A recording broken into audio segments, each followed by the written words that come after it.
If your death is not approaching, then you will live against all the odds, even 1 out of a billion.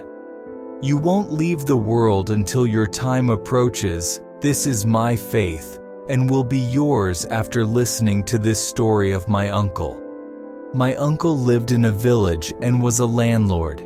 His land was much enough that he had no worries at all, and on the more he was a well-respected and reputed person. He remained present in most of the disputes of the village, and his judgment was always honored. Everything was smooth till the day he had an attack and fell down unconscious on the floor.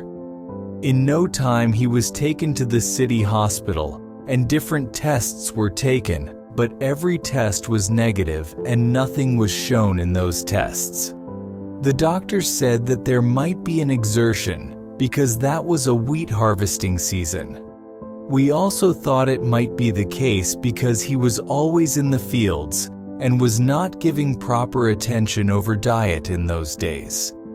From morning till night, he remained there. But later these attacks were becoming frequent, and our family was very much worried because the reports were always clear. He started losing health and becoming thin day by day. We left no hospital and no specialist, but the result was the same, and there was no improvement in his health.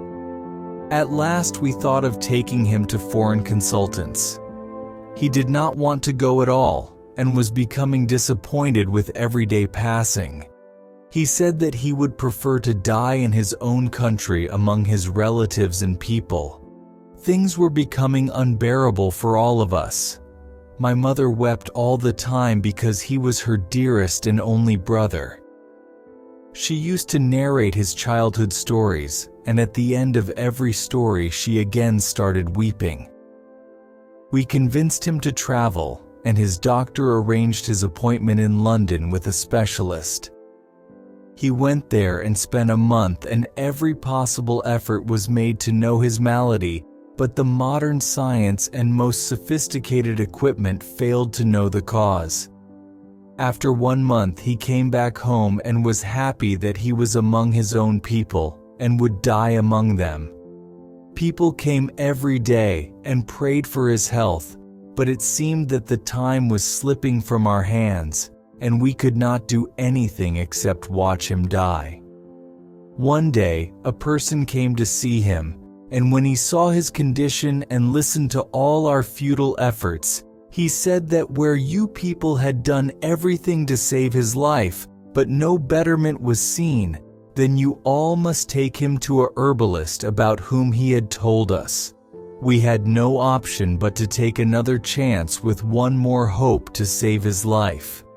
We reached the said address, but we were disappointed because in appearance, he was a nondescript type of a person.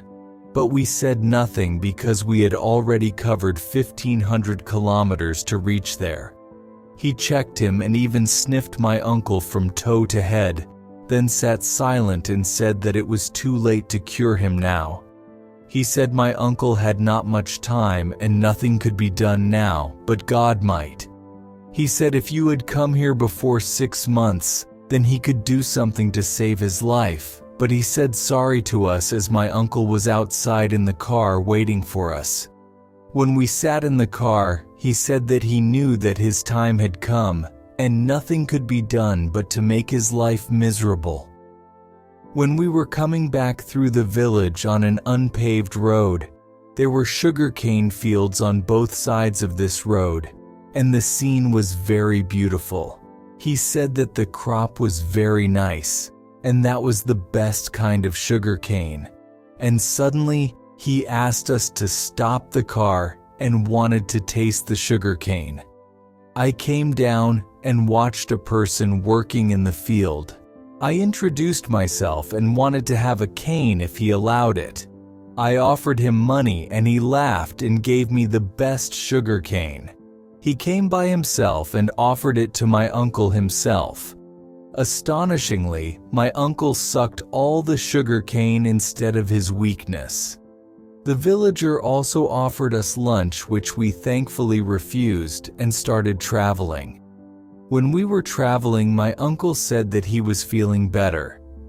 After 2 weeks, my uncle's condition started stabilizing.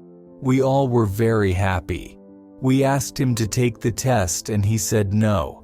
Instead, he wanted to go to that sugarcane landowner of whom sugarcane affected him very much, and even he prayed for my uncle.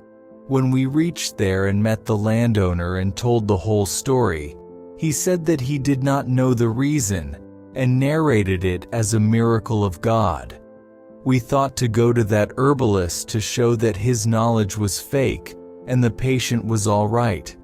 When we told everything he said to take to that place where we had plucked the sugarcane, we took him to that place, and the landowner was almost in awe watching that man with us and told us that he was the best herbalist he ever knew. He took us to the approximate place from where he might have plucked that sugarcane. The herbalist started digging the land, and at last he found a snake carcass there. First he bowed down before God, and then told us that my uncle was bitten by a very rare snake, which was very small in size, and his bite was also non-realized, and his poison was so strange that it never appeared in blood easily, and stuck with bones, and sometimes a patient took a year to die. The same case he dealt with almost 10 years before, but he could not save that person because, like you, they came very late to me, and its only cure was to grow a sugarcane on a dead snake, and the juice was the cure of the ill person. When you told me that your uncle was well, I wanted to see the miracle of God myself. Actually, when they plowed in the field, then the snake was cut and died, and the farmer planted the sugarcane there, which was your uncle's life. When God wants someone to live, then he himself develops resources and ways. Look, how your uncle's life was saved, and again he bowed, and we all bowed to God as well after watching that miracle.